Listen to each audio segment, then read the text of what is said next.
কাকু এই সার কেমন আনছেন মাথাত করে? এই সার এটি তো আনছি বাবু মাথাত করে। এত দূর তাই? ওই দৈর্ঘ্যের বাইর ধরে নামাই দিছে গাড়ি, আর আইয়ে না গাড়ি। হ্যাঁ এ কিনারে রাস্তা করবো করি আর হয় না। খেতে তাই উড়ি হাত বই দুইছে দুই নাস্তা খাইতে যায়। চাই তারা কি নাস্তা আনছে।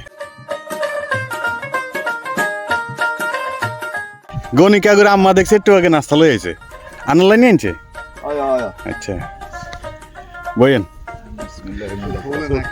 পিকনিক করবো না তোরা? কতক্ষণ আগে আইছেন কাকা?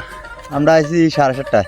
7:30টায়? মাসাল্লাহ 7:30 বাজে আই আর অন্য নাস্তা খাইবেন বেলা 11টায়। আর বেলা 11টায় হেতা করলাই রুটি আর হইলো আলু ভাজি, লগে সিম আছে, টমাটো আছে। আচ্ছা এই যে খেতনি রেটিরাই মাঝখান দিয়ে আর কি ব্যাকি মিলে আবার নাস্তা খান, এটা একটা আনন্দ। আনন্দ না আই খাইতে নাই একটু খাইছি। আই দেখছি আনারা খেতে উঠতে না আছেন, হাত বই দুইতে না আছেন, ওই হেনতে দৌড়াইছি। হ্যাঁ খা বাবা খা। না খাইতেন না। আলাদা দিবা ছাড়া আর আঙ্গু কত ঘন্টা নিক লাগবো শেষ। তো এই আজকাল শেষ। আর আজকে এইবার কি আপনি কয়খানি গেছেন, কদ্দূর গেছেন? 4.5 কেনি মাশাল্লাহ। আর গনি কাকা 12 ঘন্টা আন্না করছেন?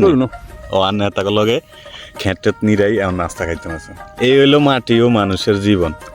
আমরা যারা 7টার দিন শেষ, আবার বাইকের টপসার রয়েছে এটা দিই। হ্যাঁ এখন মানুষের কাম করে। আচ্ছা এই ফাঁকে মানুষের কাম করে লিতে আছেন, বুঝছে। তো এই হলো মাটি ও মানুষের জীবন। যারা শহরে থান তারা হয়তো এই জিনিসগুলো দেন না আর কি।